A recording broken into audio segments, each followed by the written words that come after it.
La enfermera me miró 2 veces antes de hablar. Luego dijo: «Señor, hay una inconsistencia en los tipos de sangre que necesitamos aclarar». No entendí de inmediato. Tardé varios segundos en procesar lo que significaba esa frase dicha con esa calma clínica en un pasillo de hospital. Mi hija tenía 7 años. Yo había pasado esos 7 años creyendo que era lo mejor que me había pasado en la vida, a pesar de todo lo que había costado, a pesar de la universidad que abandoné, a pesar de los 2 trabajos, a pesar de las noches sin dormir contando dinero para la manutención. A pesar de todo eso, Valentina era mi hija y yo era su padre, hasta que la enfermera dijo esa frase. Y el mundo que yo había construido sobre esa certeza empezó a moverse bajo mis pies. Lo que descubrí en las semanas siguientes no fue solo que Valentina no era mi hija biológica, fue quien sí era su padre. Eso fue lo que me rompió de verdad. Mi nombre es Mateo Guerrero. Tengo 27 años. Soy de Monterrey. Aunque llevo 2 años viviendo en Ciudad de México, porque Monterrey tiene demasiados recuerdos en demasiadas esquinas y yo necesitaba un lugar donde pudiera caminar sin tropezarme con mi propia historia cada cuadra. Soy técnico en refrigeración industrial. No es la carrera que imaginé cuando tenía 17 años y creía que iba a estudiar ingeniería mecánica. Pero es un trabajo que me sale bien, que me paga suficiente y que me deja la cabeza ocupada en cosas concretas que tienen solución. Las tuberías o funcionan o no funcionan. No hay zonas grises. Después de todo lo que pasé, las zonas grises me cansan. Para entender la historia completa necesitan conocer el principio. Y el principio empieza cuando yo tenía 19 años y era, sin ningún cinismo, la persona más feliz e ingenua de Monterrey. Daniela tenía 20 años cuando nos conocimos. Éramos vecinos de colonia. Habíamos ido a distintas preparatorias, pero compartíamos el mismo grupo de amigos del barrio. Empezamos a salir a los 19 yo, 20 ella, de esa manera en que se empieza a salir cuando uno es joven y todavía cree que el amor es suficiente para resolver todo. Era una relación intensa, de esas que a los 19 años se sienten eternas, aunque duren 8 meses. Peleábamos seguido también. Daniela tenía un carácter que yo entonces llamaba apasionado y que ahora con más perspectiva llamaría de otra manera. Terminamos en octubre. No de manera dramática, solo con el agotamiento gradual de 2 personas jóvenes que se han peleado demasiado y que finalmente admiten que no están funcionando. 2 meses después de terminar, Daniela me llamó. Le di a esa llamada más importancia de la que merecía porque todavía la quería de esa manera confusa en que uno sigue queriendo a alguien con quien terminó hace 2 meses. Contesté antes del segundo timbre. «Estoy embarazada», dijo. «Es tuyo». El silencio que siguió duró exactamente el tiempo que tarda un cerebro de 19 años en intentar procesar algo para lo que no tiene ningún marco de referencia. Luego dije: «¿Estás segura?» Y ella dijo: «¿De cuál parte?» Le dije que de las 2. Dijo que sí, que estaba segura de las 2. Nunca cuestioné ninguna de las 2 cosas. Tenía 19 años y no tenía razón para cuestionarlas, porque la única persona que podía tener esa respuesta era ella, y ella me estaba diciendo que sí. Lo que siguió fue una serie de decisiones que tomé en las semanas siguientes, con la velocidad y la certeza que da la combinación de juventud, miedo y un sentido del deber que me habían inculcado desde niño. Hablé con mis papás. Mi mamá lloró. Mi papá se quedó callado durante un tiempo largo y luego dijo que lo que había que hacer era hacerlo bien. Esa frase, hacerlo bien, fue la brújula de los siguientes 7 años. Hablé con los papás de Daniela. Su papá fue menos calmado que el mío. Hubo palabras fuertes. Luego hubo conversaciones sobre responsabilidades y sobre qué significaba ser hombre. Yo escuché todo porque tenía 19 años y no sabía cómo no escuchar cuando los adultos hablaban de esa manera. Dejé la universidad. Había entrado ese año a Ingeniería Mecánica en el TEC de Monterrey con una beca parcial que me había costado 2 años de preparación. La devolví, no porque alguien me obligara, sino porque hice las cuentas y las cuentas no daban para universidad y bebé al mismo tiempo. Hacerlo bien significaba, para mí, asegurar lo económico primero. Conseguí trabajo en una empresa de climatización industrial como ayudante. Era trabajo físico, pesado con horarios largos. Al mes conseguí un segundo trabajo los fines de semana en una bodega de distribución. Entre los dos ganaba suficiente para cubrir mi parte de los gastos del bebé y empezar a ahorrar para lo que viniera. Daniela y yo no retomamos la relación. Eso lo decidimos los dos, o más bien lo decidió ella y yo lo acepté, porque me parecía razonable. Seríamos copadres, dijo modernos, responsables. Valentina nació en junio. La llamamos así porque era el nombre que Daniela quería, y yo no tenía preferencia fuerte. Pesó 3 kilos 100. Tenía el cabello oscuro y una expresión en la cara que a mí me parecía concentrada, como si estuviera evaluando el mundo desde el primer momento. La primera vez que la sostuve en brazos en el hospital, con esa torpeza que tienen los que nunca han cargado un recién nacido, sentí algo que no supe nombrar entonces, y que ahora llamaría el amor más sencillo que existe. No el amor complicado de las relaciones, no el amor con historia y contexto, el amor sin razón. El amor que no necesita justificación porque simplemente está ahí. Valentina era mi hija. Eso era todo. Los primeros años establecieron un ritmo que con el tiempo se volvió natural. La veía los fines de semana, algunos días entre semana cuando mi horario lo permitía. Pagaba la manutención puntual. Nunca un día tarde, porque eso era parte de hacerlo bien. Fui a cada cumpleaños, a cada festival escolar, a cada revisión médica que Daniela me avisó. Daniela y yo teníamos una relación funcional de esas que se construyen cuando dos personas que no se llevan especialmente, nos tratábamos con educación. No éramos amigos, pero tampoco éramos enemigos. Tenía un mejor amigo desde los 14 años. Se llamaba Rodrigo Salinas, que había crecido en la misma colonia, que había estado en cada momento importante de mi adolescencia, que sabía más de mí que cualquier otra persona en el mundo. Éramos el tipo de amigos que no necesitan hablar todos los días para saber que el otro está ahí. El tipo de amistad que uno asume que va a durar toda la vida porque no hay ninguna razón para que no dure. Rodrigo estuvo ahí cuando Daniela me llamó para decirme que estaba embarazada. Fue el primero a quien le conté. Me escuchó durante 1 hora esa noche. Me ayudó a ordenar los pensamientos. Me dijo que yo podía con esto. Rodrigo estuvo en el hospital el día que nació Valentina. Esperó afuera con mi mamá mientras yo estaba adentro. Cuando salí con la noticia de que todo había salido bien, me abrazó con esa fuerza con la que los amigos abrazan cuando las palabras no alcanzan. Rodrigo fue el padrino de bautizo de Valentina. Estas cosas las cuento, porque necesitan entender quién era Rodrigo para mí antes de contarles lo que descubrí, porque el peso de lo que descubrí no se puede entender sin ese contexto. Los 7 años pasaron con la textura particular que tienen los años cuando uno es joven y trabaja mucho y tiene poco tiempo para mirar el horizonte. Aprendí bien el oficio de la refrigeración industrial. Me certifiqué, mejoré. Dejé el segundo trabajo porque el primero fue creciendo. Ahorré. Viví con mis papás más tiempo del que hubiera querido, pero lo hice con gratitud porque me permitió mantener la estabilidad económica que la situación requería. Valentina crecía y yo la veía crecer con esa mezcla de orgullo y melancolía que tienen los padres que no viven con sus hijos.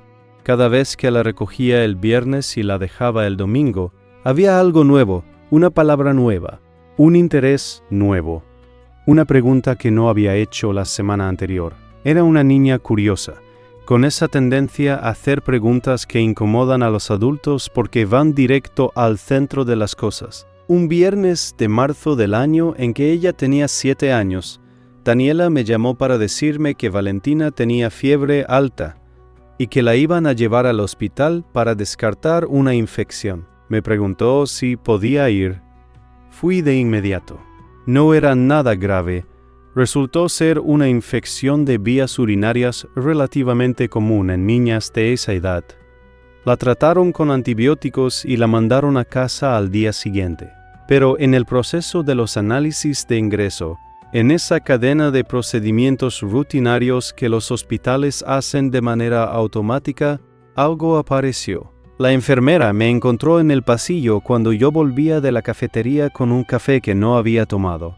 Me miró 2 veces. Luego dijo la frase: la inconsistencia en los tipos de sangre. Le pedí que me explicara.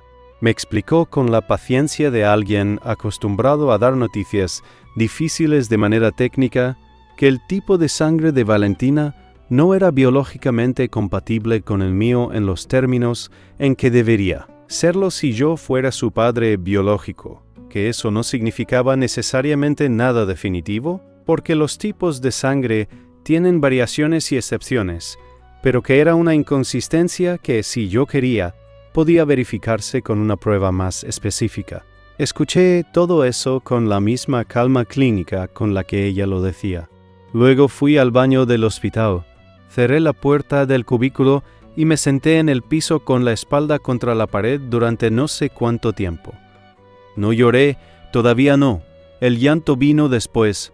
En ese momento solo había un silencio muy grande dentro de mí, del tipo que se produce cuando una verdad que todavía no tiene nombre empieza a tomar forma.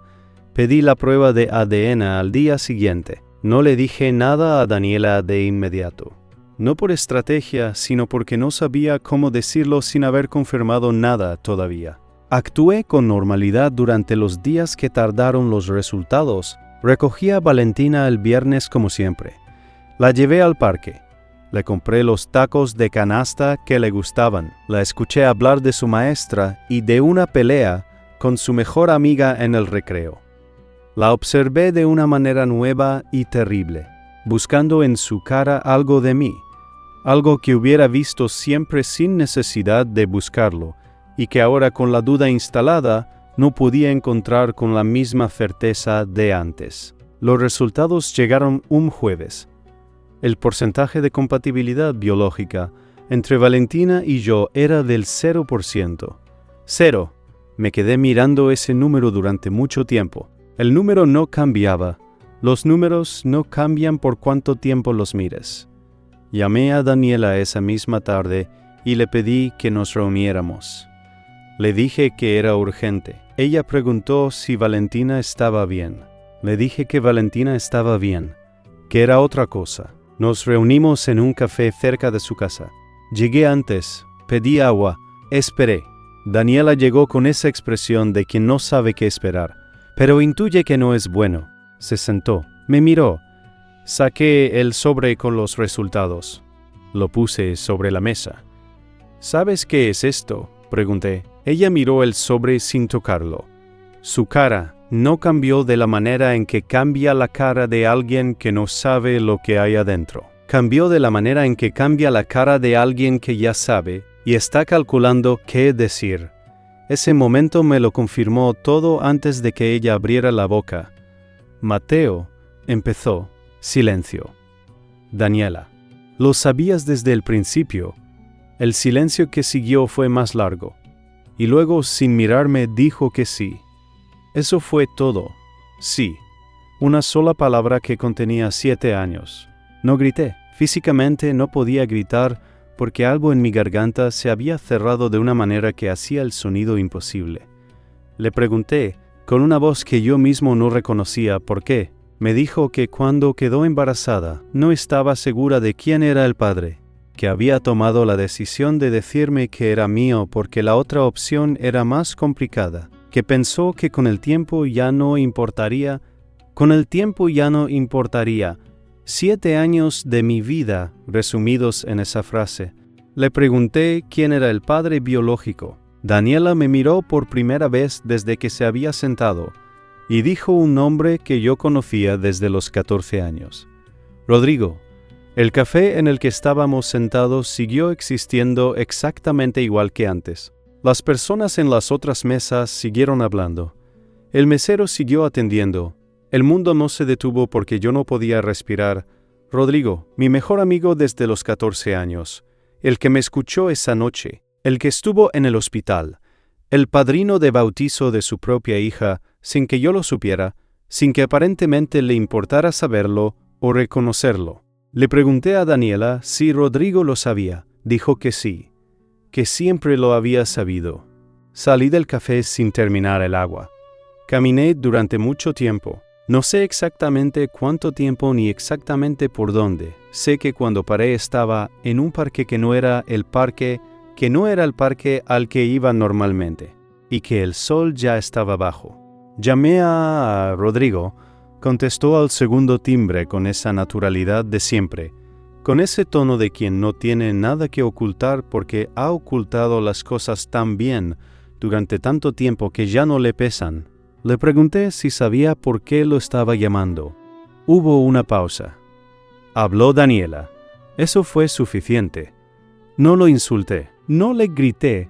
Le dije, con la misma voz que no reconocía como mía desde la conversación con Daniela, que había perdido a su mejor amigo esa tarde. Y colgué. No volvió a llamar, lo cual me dijo más sobre quién era realmente Rodrigo que todos los años anteriores juntos. Las semanas que siguieron fueron las más difíciles de mi vida, no solo por la traición, sino por una pregunta que no tenía respuesta sencilla y que me quitaba el sueño todas las noches. Valentina, ¿qué pasaba con Valentina? Ella no sabía nada. Era una niña de 7 años que me llamaba papá desde que tenía memoria, que me esperaba los viernes, que me hacía dibujos que yo guardaba en una caja en mi cuarto, que cuando se enfermaba preguntaba si iba a ir a verla.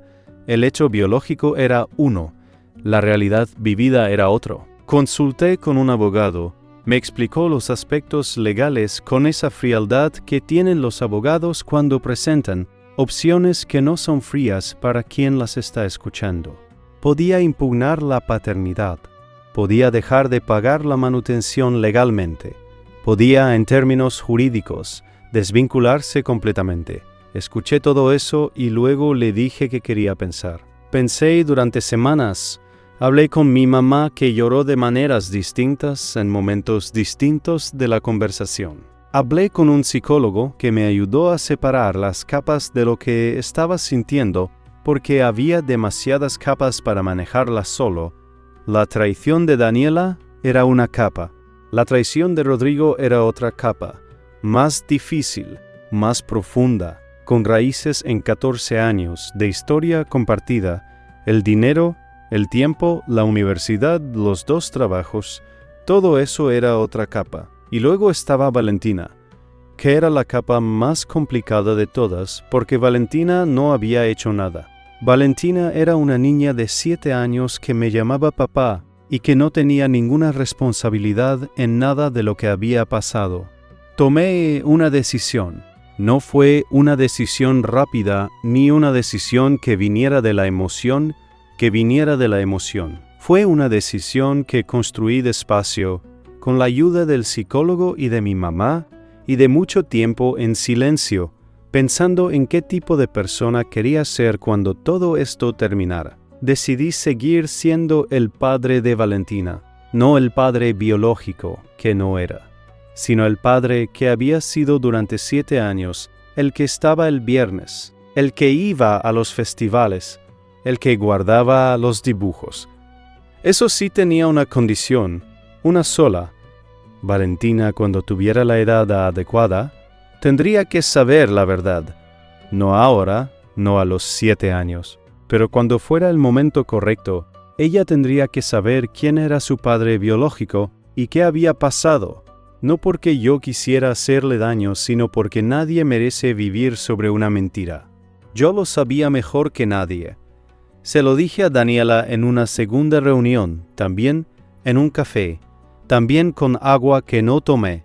Le dije que iba a seguir en la vida de Valentina, pero que, cuando llegara el momento correcto, Valentina sabría la verdad, Daniela no estuvo de acuerdo al principio. Hubo una conversación larga y difícil. Al final, no porque yo la convenciera de manera elegante, sino porque no tenía posición desde la cual negarse. Aceptó. Con Rodrigo no hubo más conversaciones. No las busqué. Él tampoco. Hay personas que, cuando las pierdes, el silencio que dejan es más honesto que cualquier explicación que pudieran dar. Me mudé a Ciudad de México 2 años después de todo esto, no como huida, sino como la decisión práctica de un hombre que necesitaba distancia y que encontró una oportunidad de trabajo que le convenía. Sigo viendo a Valentina Osorio, sigo porque la distancia lo complica, pero sigo yendo a Monterrey cuando puedo. Sigo pagando no por obligación legal, porque legalmente podría no hacerlo, sino porque es lo que decidí. Sigo guardando sus dibujos. El mes pasado cumplió 9 años.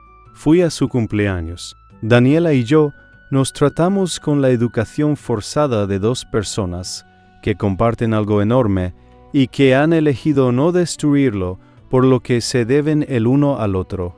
Valentina me abrazó cuando llegué con un regalo que me había pasado 3 días eligiendo. Me dijo que me había extrañado. No sé exactamente qué soy para ella en términos de categorías. No sé si hay una palabra que lo describa completamente. Sé que cuando me abraza en los cumpleaños, algo en eso se siente real de una manera que los resultados del laboratorio no pueden borrar. Eso no me hace ingenuo, me hace humano. Lo que aprendí de todo esto no es sobre la biología, ni sobre la traición, ni sobre el dinero que perdí, ni sobre los años que no recupero. Es sobre las preguntas que no nos hacemos porque tenemos miedo de las respuestas. Y sobre lo que hacemos cuando las respuestas llegan de todas formas. La verdad llega siempre. De una enfermera en un pasillo de hospital o de otra manera. Pero llega, y cuando llega, lo único que podemos controlar es cómo respondemos. Yo respondí de la manera que pude, no perfectamente, pero con la honestidad de alguien que intentó hacer lo correcto cuando ya no había manera de deshacer lo incorrecto. Si esta historia te dijo algo, si te hizo pensar en algo propio que has estado evitando, suscríbete al canal y activa la campanita. Cada día una historia real, una que importa. No te pierdas ninguna. Y si conoces a alguien que necesita escuchar algo así, hoy mándale este video. Porque a veces la historia correcta llega exactamente cuando tiene que llegar. Hasta la próxima.